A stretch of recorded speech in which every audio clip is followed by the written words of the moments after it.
Hey everyone, Chad and I are back again. We're going to taste that batch of beer that we split up last month on that Brew Day video. If you want to see more about it, stick around.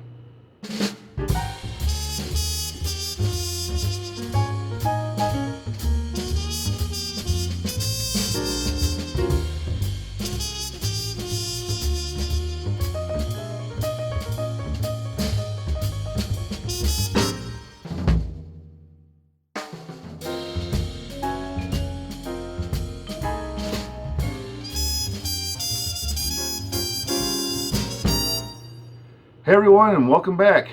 So Chad and I are sitting here again about a month, or actually a little over a month, since we brewed that batch of beer that we're about to taste here today.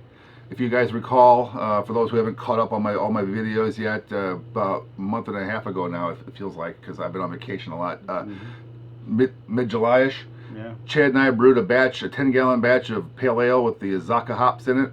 And we talked about how we were going to split the batch in half, and we did that in that video. And we were using two different types of yeasts, an English ale strain and an American ale strain. And well, that's all done. It's been fermented out. It's been fermented for a while now and carbonated and ready to go.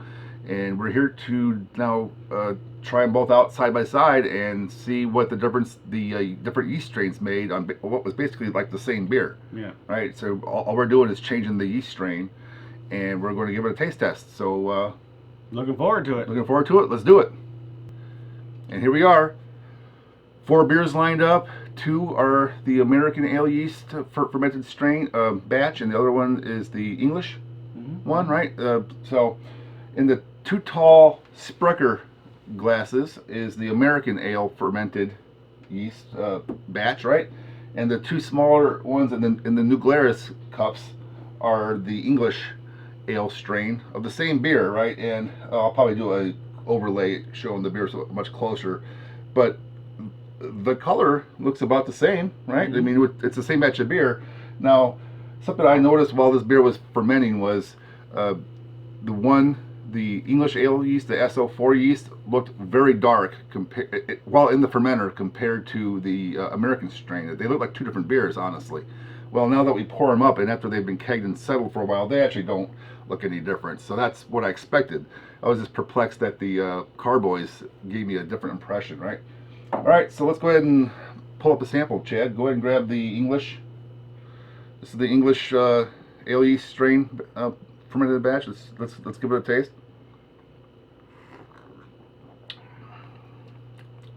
It's beer.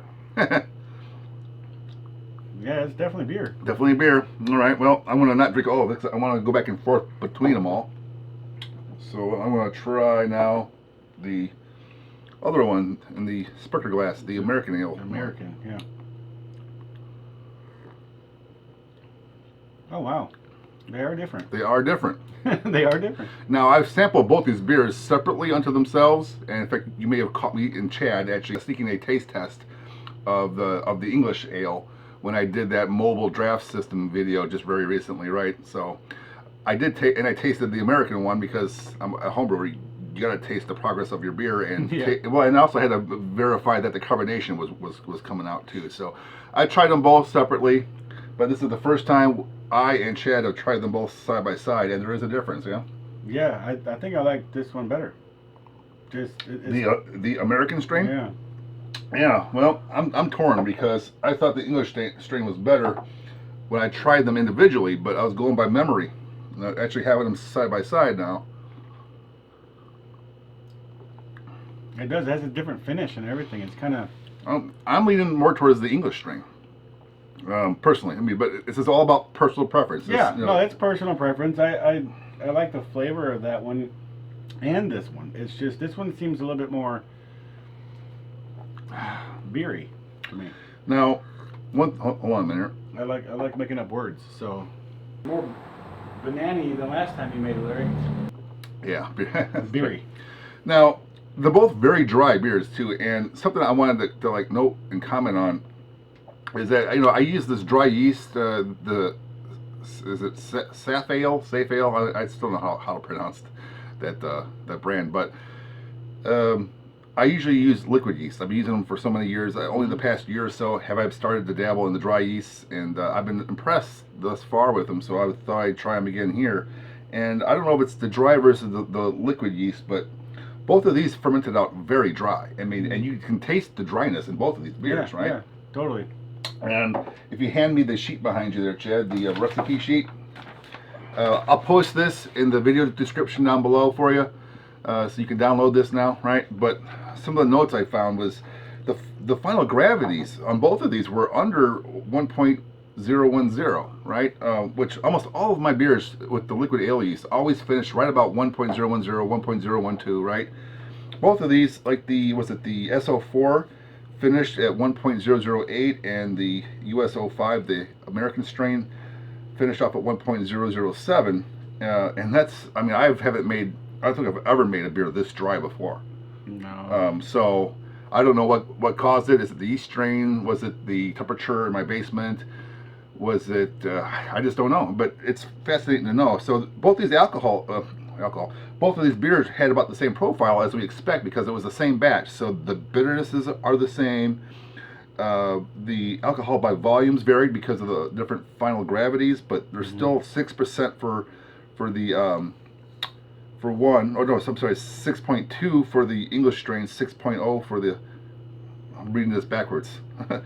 For the English strain, 6.0 for the American strain, 6.2. Still pretty close. And the apparent attenuations were actually higher, which was what I expect because it finished at a lower final gravity. So the yeast, the average attenuation was supposed to be like 79% for the S-04. It finished out at 85.2, which goes along with the gravity readings for sure. But just surprised that it finished. I mean, there's no residual sweetness in either one of these, which is not bad.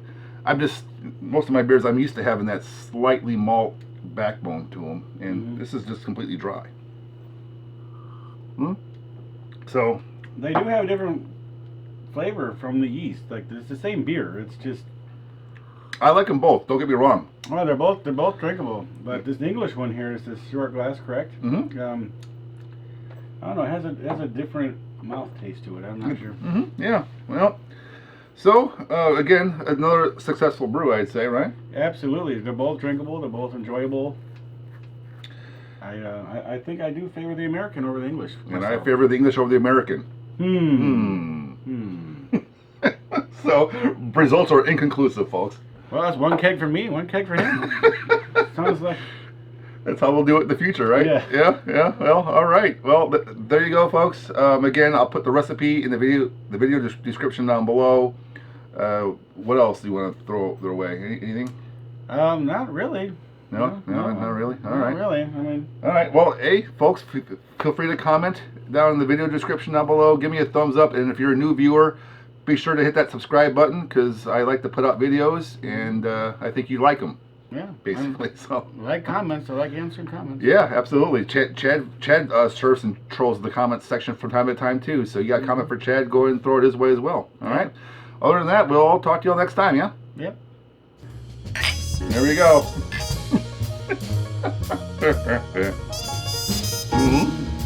All right. Sweet. Ooh, that hit you. Oh yeah. Oh man. Yeah. That's Salute. cooking. That's cooking. Look at that. Good lunch.